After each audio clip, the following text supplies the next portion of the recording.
NVIDIA, its total market cap is $3 trillion, about that, compared to Bitcoin. It's like, what, 100, 1.2, 1.3 trillion. It's, to me, that's the point is, and I talked to a prominent money manager this morning, and he pointed out, we're at that stage now. You got to be in it. If you're not in it, you're falling behind, you're fired. I remember these before. I remember in 1999, I remember in 2007. We're at that stage. The difference now is inflation's really high. The rising market's lifting up inflation. The market's priced for the ease, and it's probably not going to get this ease until it goes down.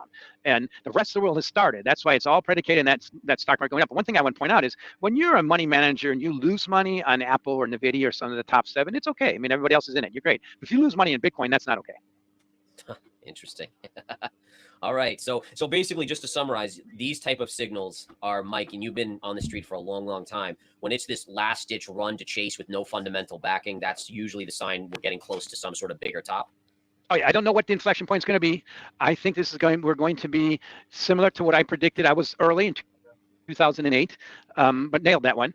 And 2000, just way early, is this one's going to be the biggest one of our lifetimes. And I point, here's one simple reason why, because the market valuation, the stock market is the greatest in our lifetimes. Now, we had one little spike here on the biggest liquidity pump ever, but this is just where we are now. It's just, there's certain times you're not supposed to be overweight risk assets. It could last a while, but I look for signals, and that's why I see the inverted curve. I watch the rest of the world. I look at all my commodity demand pull stuff, all heading lower. Sure, I've been early. And sometimes you can say wrong, but it'll happen. And I'm just looking for those points. At some point, it might happen really fast.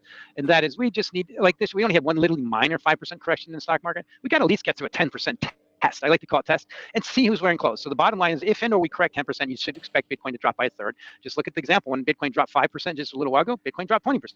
When the S&P, when Beta dropped 5%. When Beta dropped 25% in 2022, Bitcoin dropped 80%.